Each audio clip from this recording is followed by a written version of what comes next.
दुनिया के किसी भी कोने में आप चले जाएं, लेकिन सुकून आपको अपने घर की चारदीवारी के अंदर ही मिलता है। बिल्कुल सही कह रहा हूं ना मैं। नमस्कार, आदाब, सत श्री अकाल, क्या हाल चाल, कैसे हैं आप सभी? एकदम झकास, बोले तो एक नंबर। मैं भी बहुत शानदार हूं और मुस्कुरा कर इस वीडियो को देखिए, क्योंकि आज मैं आपको अपने गांव और घर से जोड़ने वाला हूं। हाँ, भारत के गांव। भारत सनातन संस्कृति वाला देश है और इसकी आत्मा गांव में बसती है। आज भी आपको अगर भारतीय संस्कृति का पुराना स्वरूप और रंग ढंग देखना है, उसके आदर्शों से परिचित होना है, तो आपको हिंदुस्तान के गांव में जरूर जाकर देखना चाहिए। अगर आपके पास देश के गांव में जाने का समय नहीं है, तब तो आपको इस वीडियो को आखिरी तक जरूर देखना चाहिए, क्योंकि हम आपके लिए लेकर आए हैं भारत के 10 ऐसे चुनिंदा गांव की इंफॉर्मेशन, जिनके बारे में जानने के बाद आप यह सोचने लग जाएंगे कि क्या सच में हमारी हिस्ट्री इतनी ग्रेट है। यहाँ आपको हाई लेवल की एथिकल और ह्यूमन वैल्यूज आज भी गांव में नजर आ जाएंगी। तो आइए देश की मिट्टी को एक बार माथे से लगाएं और गांव में चले आएं। गुप्त काशी, ये गांव झारखंड में मौजूद है। इस गांव में आप जहां तक नजर दौड़ाएंगे, आपको प्राचीन काल के मंदिर नजर आ जाएंगे, जहां भगवान की प्रतिमा स्थापित है और वहां पर पूजा भी होती है। जी हाँ, झारखंड के दुमका जिले के निकट शिकरीपाड़ा के पास मौजूद मल्टी गांव। इस गांव को मंदिरों के गांव या फिर गुप्त काशी के नाम से भी जाना जाता है। कहते हैं कि इस गांव का राजा एक किसान था। उसके वंशजों ने यहाँ कुल 108 मंदिरों का निर्माण करवाया था। सन 1720 से लेकर 1840 के बीच यहाँ कुल 108 मंदिर बने। आज रखरखाव के अभाव से यहाँ कुल 72 मंदिर ही बच पाए हैं, लेकिन लाल रंग की ईंटों से बने यह मंदिर बेहद ही खूबसूरत हैं। इन मंदिरों की दीवारों पर रामायण के कई चित्र मौजूद हैं। इन चित्रों को बड़ी ही खूबसूरती के साथ बनाया गया है। यह मंदिर बाज बसंत राजवंशों के काल में बनाए गए थे। इन मंदिरों की ऊंचाई 15 फीट से लेकर 60 फीट तक है। मंदिरों की दीवार पर की गई जबरदस्त चित्रकारी हर देखने वाले का मन श्रद्धा और अध्यात्म से भर देती है। जैसा कि इस वक्त आपका मन उमड़ रहा होगा इसे देखने के लिए, है ना? सही कह रहा हूँ ना? चलिए बढ़ते हैं आगे। बिना दरवाजे के घर। आपको यकीन नहीं होगा कि ऐसा एक गांव है जहां पर भैया दरवाजे ही नहीं है। आप कहेंगे चोर फिर आकर चोरी कर जाते होंगे, लेकिन नहीं, ऐसा बिल्कुल नहीं है। महाराष्ट्र के अहमदनगर के निवासा तालुके में शनि सिंगापुर एक ऐसी जगह है जहां रहने वाले के ऊपर शनिदेव की कृपा बरसती है। इस गांव में कभी कहीं किसी प्रकार की कोई चोरी नहीं होती और सबसे आश्चर्य की बात यह है कि गांव के किसी भी घर में कोई दरवाजा नहीं है और ना कोई अपनी कीमती चीज ताले में रखता है। शनि सिंगापुर पूरी दुनिया में फेमस है। शनिदेव का यह सबसे प्रसिद्ध धाम अपनी एक अलग महिमा रखता है। लोगों को शनिदेव के प्रति काफी श्रद्धा भी है और ऐसा माना जाता है कि यहाँ उनका प्रभाव भी है कि यहाँ बिना दरवाजे और बिना ताले वाले घर होने के बावजूद कभी कहीं चोरी नहीं होती। तो भाई साहब, कैसा लग रहा है आपको? मतलब यही महसूस कर रहे हैं ना कि यार काश हम भी यहाँ रह रहे होते। हाँ, मैं तो फिलहाल यही सोच रहा हूँ। तो भाई साहब, हमारा वीडियो कैसा लग रहा है आपको? अगर यह वीडियो पसंद आ रहा है तो अपने दोस्तों के साथ में शेयर जरूर कीजिए और हमारे इस वीडियो को लाइक कीजिए, क्योंकि आपके लाइक हमें मोटिवेट करते हैं और भी बेहतरीन वीडियोस बनाने के लिए। उम्मीद मैं कर सकता हूँ ना कि इस वीडियो को कम से कम आप 1000 से ज्यादा लाइक जरूर देंगे। पक्का, प्रॉमिस, वादा ना? शुरू करूँ आगे की कहानी? चलिए। भगवान का बगीचा। साफ सफाई के मामले में आप अपने शहर को 10 में से कितने नंबर देंगे? भाई हमें कमेंट बॉक्स में लिखकर जरूर बताइएगा। आज हम आपको जिस गांव की जानकारी देने जा रहे हैं, हमें यकीन है कि उसे आप साफ सफाई के मामले में 10 में से 10 नंबर जरूर देंगे। यह है मेघालय का बाबलिया गांव, जिसे भगवान का बगीचा भी कहते हैं। शिक्षा के मामले में यह गांव एक नंबर है। जी हाँ, यहाँ की साक्षरता दर 100% है। यहाँ के ज्यादातर लोग अंग्रेजी में बात करना पसंद करते हैं। देख रहे हो, मतलब गांव तरक्की करता है। कौन कहता है भैया सिर्फ अंग्रेजी बोल सकते हैं? कभी यहाँ जाके देखना बरखुरदार, ऐसी रपाटेदार इंग्लिश सुनाई देगी ना, कंफ्यूज आ जाओगे। चलिए, जुड़वा का गांव। आपने अक्सर भैया बहुत सारे जुड़वा देखे होंगे और ऐसा कहा जाता है कि एक व्यक्ति के एक से ज्यादा मतलब 7 लगभग 4 जुड़वा जरूर मौजूद होते हैं।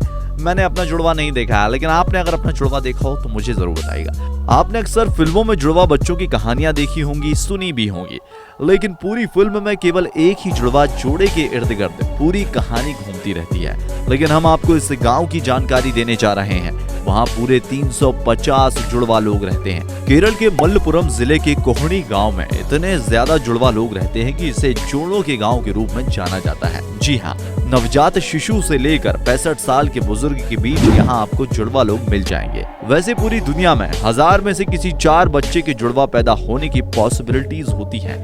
एशिया में तो जुड़वा पैदा होने वाले बच्चों की यह दर और भी कम है। लेकिन अगर हम बात करें केरल के इस गांव की, तो यहाँ पर 1000 में से कम 45 बच्चे जुड़वा पैदा होते हैं। आपने अक्सर फिल्मों में देखा होगा वो वीरान गांव। चलिए शुरू करते हैं राजस्थान के जैसलमेर के निकट कोलधारा गांव की। पिछले 170 सालों से यह वीरान पड़ा है। ऐसा बताया जाता है कि इस गांव के सारे लोग एक ही रात में पूरा का पूरा गांव खाली करके चले गए थे। इस गांव के बारे में यह भी कहा जाता है कि यह भूतिया ताकतों के कब्जे में है। इस गांव को छोड़कर जाने वाले लोग जाते जाते यह श्राप भी दे गए थे कि अब इस गांव में कभी दोबारा कोई और न बस पाए। कोलधारा गांव में अदृश्य शक्तियों के होने की बात कही जाती है, लेकिन आश्चर्य की बात तो यह है कि आज के साइंटिफिक दौर में भी यह गांव बीते 170 सालों से वीरान पड़ा है। जाने की भूल मत करिएगा। ढोकड़ा गांव। गुजरात के कच्छ में बसा यह गांव अपनी एक अजीब सी परंपरा के लिए जाना जाता है। आज जहां कमर्शलाइजेशन का इतना इफेक्ट हो गया है कि वहीं इंसानियत कहीं नजर नहीं आती। ह्यूमन वैल्यू धीरे धीरे समाज में कम होती चली जा रही है। कोई किसी को मुफ्त में पानी पिलाने को तैयार नहीं है। ऐसी कंडीशन में गुजरात का यह ढोकड़ा गांव अपने आप में किसी परफेक्ट एग्जाम्पल से कम नहीं। जी हाँ, इस गांव में दूध और दूध से बने उत्पादों का व्यापार नहीं किया जाता, बल्कि यह लोगों को मुफ्त में दे दिया जाता है। खास तौर पर उन लोगों को मुफ्त में दिया जाता है जिनके पास गाय या भैंस जैसे जीव नहीं होते। गांव के मंदिर के पुजारी का यह कहना है कि उसे लगभग 7500 रुपए का दूध गांव में मुफ्त में ही मिल जाता है। इस गांव में दूध, दही जैसे प्रोडक्ट सील नहीं किए जाते, बल्कि लोगों में मुफ्त ही बांट दिए जाते हैं। तो कैसा लगा ये अनोखा गाँव? काश हम भी वहां रहते तो भैया आज 50 रुपए लीटर का दूध ना खरीदना पड़ता, है ना। Touch me touch me touch me मतलब किसकी बात नहीं कर रहा हूं मैं। अगर व्यक्ति आपको टच करने पे जुर्माना लगा दे तो आपका क्या हाल होगा, यही सोच रहे ना। हिमाचल प्रदेश के कुल्लू के निकट मल्हाड़ा गांव पूरी दुनिया में फेमस है और अपने अजीबोगरीब नियम के कारण इस गांव में जगह जगह बोर्ड्स लगे हुए हैं कि यह गांव जन्मदग्नि ऋषि की पवित्र भूमि है और यहाँ किसी भी चीज को छूने पर आपको 1000 रुपए का जुर्माना लग जाएगा। और यह केवल कहने की बात नहीं है, हकीकत भी यही है कि अगर यहाँ के किसी नागरिक को भी आपने छू लिया तो 1000 रुपए का जुर्माना आपको देना पड़ेगा। तो भैया इस गाँव के लिए हमें यह कहना ही पड़ेगा कि don't touch any person, place और थिंग। देखिए, हर सब्जी में डलने वाला टमाटर जो उसके स्वाद को बढ़ा देता है, आखिरकार उसकी खेती कहाँ होती है, जो सबसे ज्यादा भारत में होती है। बात करते हैं उत्तर प्रदेश के अमरोहा जिले की। अमरोहा जिले के जोया जनपद के अंतर्गत आने वाला गांव सलारपुर खालसा एक ऐसा गांव है जो पूरे देश में टमाटर की खेती के लिए फेमस है। यहाँ हर साल लगभग 100 करोड़ रुपए का कारोबार होता है और वह भी टमाटर की बदौलत। इस गांव की आबादी केवल 3500 है, लेकिन टमाटर के उगाने का क्षेत्रफल दिन ब दिन बढ़ता चला जा रहा है। यहाँ के टमाटर देश के कोने कोने में पहुँचाए जाते हैं। बीते 17 साल से यहाँ टमाटर का कारोबार हो रहा है और अब तो मुरादाबाद मंडल में सबसे अधिक टमाटर उत्पादन करने वाला यह क्षेत्र बन गया है। तो आप इस वक्त जो टमाटर काट रहे हैं वो भैया यहीं की देन है। उपला गांव। पंजाब के जलंधर शहर के निकट बसा एक गांव उपला अपने घर की छतों पर मौजूद पानी की टंकियों की वजह से जाना जाता है।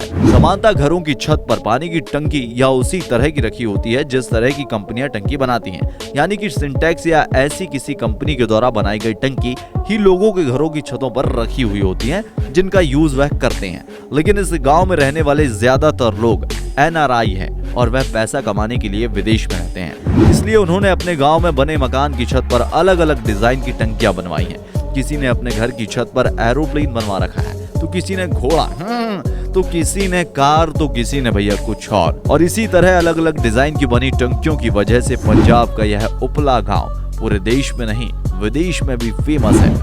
मंगता जाति। उत्तर प्रदेश के जौनपुर जिले में करीब 6 गांव ऐसे हैं जहां 100 परिवार रहते हैं और यह सभी मंगता जाति से हैं। इस जाति में एक परंपरा है, जब भी यहाँ लड़की की शादी की बात आती है तो शादी से पहले उसकी नीलामी की जाती है। जी हाँ, आश्चर्य में पड़ गए ना। इस जाति के लोग लड़कियों को समृद्धि का प्रतीक मानते हैं। जैसे ही लड़की की उम्र शादी के लायक होती है तो उसका ऑक्शन ऑर्गेनाइज किया जाता है, जिसमें मंगता जाति के लोग ही हिस्सा लेते हैं। जो सबसे ऊंची बोली लगाता है, लड़की की शादी उसी से कराई जाती है। तो दोस्तों, अगर आपने अब तक हमारे चैनल को सब्सक्राइब नहीं किया है तो सबसे पहले सब्सक्राइब जरूर कर दीजिए और बेल आइकन को प्रेस करना मत भूलिएगा, ताकि आने वाले वीडियो के नोटिफिकेशन आपको मिलते रहें। मैकलूस सखीगंज मिनी लंदन के नाम से मशहूर यह गांव झारखंड की राजधानी रांची से 165 किलोमीटर की दूरी पर बसा है। मैकलूस सखीगंज के नाम से मशहूर यह गांव एंग्लो इंडियन समुदाय के नाम पर बसाया गया था। सन 1933 में कॉलोनाइजेशन सोसाइटी ऑफ इंडिया ने इस गांव को बसाया था।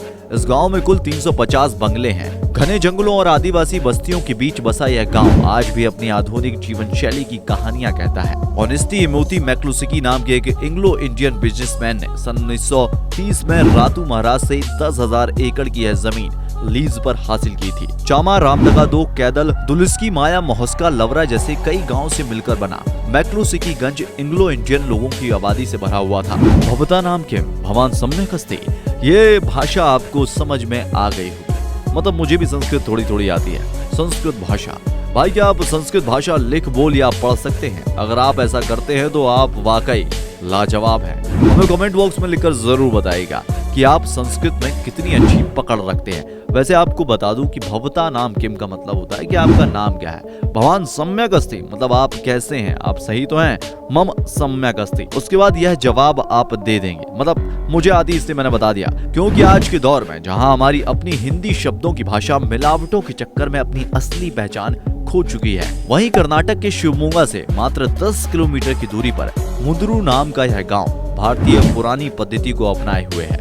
जी हाँ, यहाँ गांव का हर बच्चा, बूढ़ा और जवान सभी संस्कृत भाषा का इस्तेमाल करते हैं और संस्कृत भाषा में ही अपने सारे काम करते हैं। तो नदी के किनारे बसा यह गांव प्राचीन काल से ही संस्कृत भाषी रहा है और यहाँ के लोगों की संस्कृत के प्रति निष्ठा देखने ही बनती है, क्योंकि यहाँ की मातृभाषा संस्कृत है। बच्चे बचपन से ही अपनी माँ की बोली में अपने आसपास के एटमॉस्फेयर में संस्कृत भाषा का इस्तेमाल करते हुए उसे सीख लेते हैं और फिर उसमें ही बोलते हैं।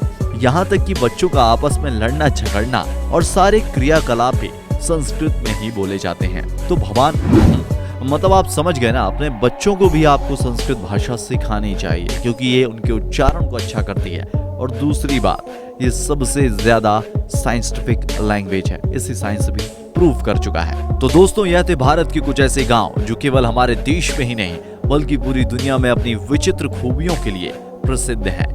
आपको इनमें से सबसे बढ़िया गांव कौन सा लगा, हमें कमेंट बॉक्स में लिखकर जरूर बताइएगा। बहुत जल्द मिलते हैं एक नए वीडियो में।